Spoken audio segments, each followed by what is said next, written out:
পরশুদিন চলে এসেছে আপনাদের মালদার গাজলের পান্ডুয়ার আদিনা মসজিদে, তাই না? বলছে শিবের লিঙ্গ পাওয়া গেছে। সারা পশ্চিম বাংলা 1947 সালে 15ই আগস্ট এই দেশ স্বাধীনতা লাভ করেছে।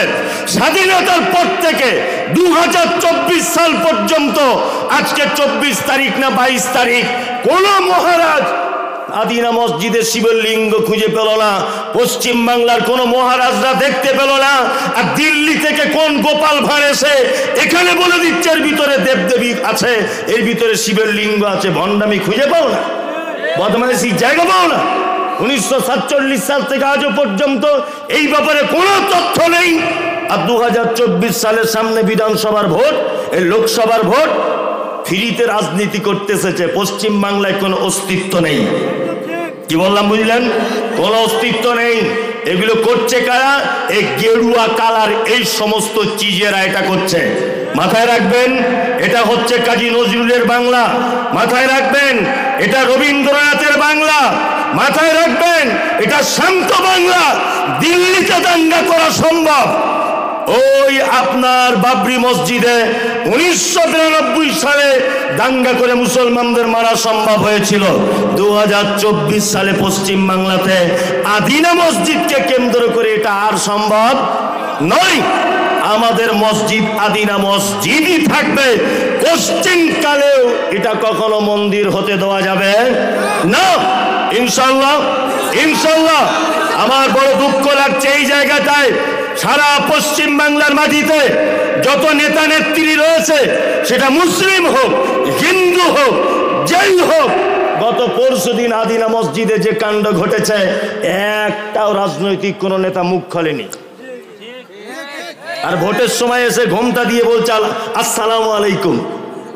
ভালো করে বুঝবেন, ভোটের সময় এসে বলছে আরে আমিও তো মুসলমান, আমার নাম অমুক ইসলাম। তুমি ইসলামটা মসজিদে ডাইরেক্ট পূজা করে গেল। মহারাজ দিল্লি থেকে এসে তুমি এসি ঘরে বসেছিলে? তুমি কি করছিলে? অন্তত পক্ষে কিছু করতে পারো না পারো, অন্তত পক্ষে একটু হুঙ্কারটাও দাও, তাও তো দিলে না। তার মানে বোঝা যাচ্ছে তোমার দুই রকমের চরিত্র। আল্লাহ কোরআনে কি বলছেন? অদ্দুলাউ তুদিকিনু ফায়ুদহিনুন, অদ্দুলাউ তুদিকিনু ফায়ুদহিনুন।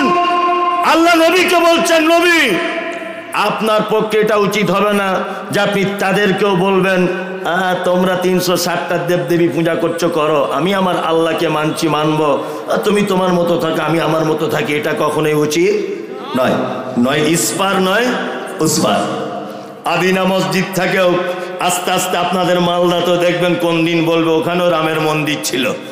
মানে কাজ খুঁজে পায় না, কি করবে? কাজ তো কিছু করতে হবে। কি বললাম বুঝলেন না? আর তার আগে দেখছি আবার বলছে এনআরসি করে দিব, যে মুসলমানগুলোকে সব এক জায়গায় ডিটেনশন ক্যাম্প তৈরি করে রেখে দিব। বলছিল না? বলছিল।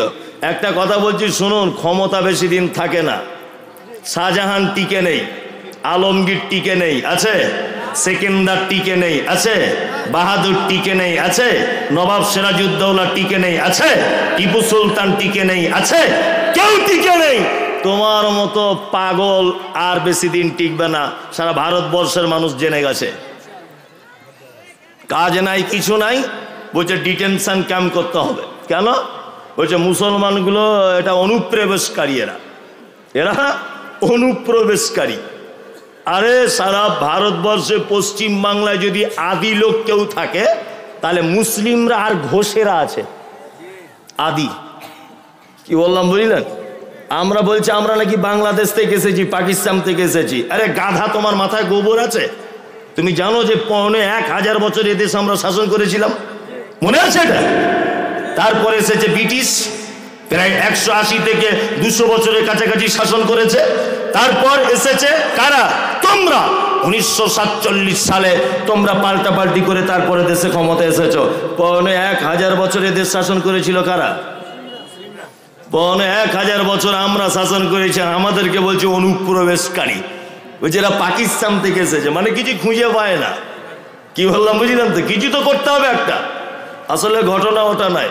জঙ্গলে বাড়িতে টিভি আছে, কাদের টিভি?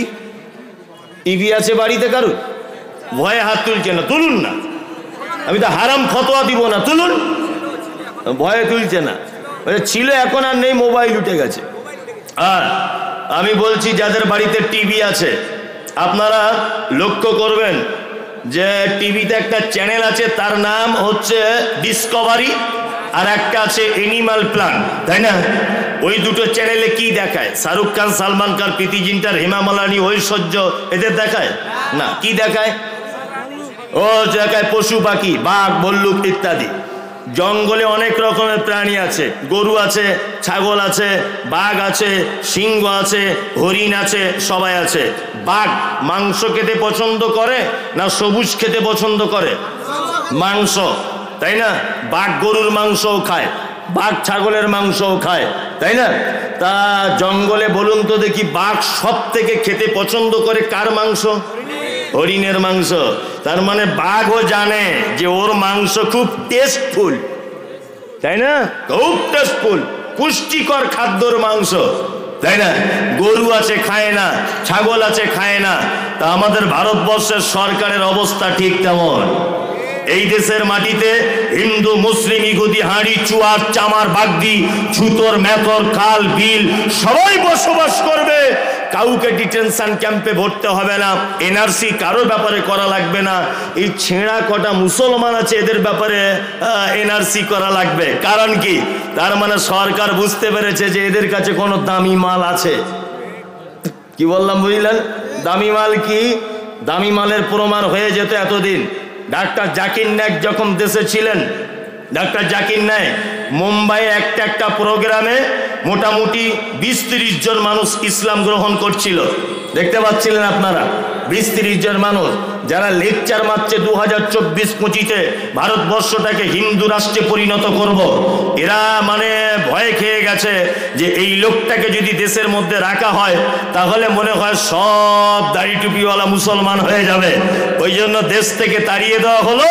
আর মুসলমানদের কাছে দামি একটা জিনিস আছে, তার নাম পবিত্র আল কোরআন, পুষ্টিকর জিনিস আছে। ওই জন্য এদেরকে আগে দেশ ছাড়া করে দিতে হবে এনআরসি করে। কত রকমের কৌশল, কৌশল নয়, কত রকমের কৌশল। সব জায়গাতে মুসলিমদের উপরে দ্বিচারিতা। আপনারা এটা জানেন, খুব মনোযোগ দিয়ে শুনবেন। এই বক্তব্যটা আমি রেখেছি আজ থেকে 2-3 বছর আগে, তবু আজকে কথা প্রসঙ্গে এসেছে বলে কথাটা বলে দিচ্ছি। সেটা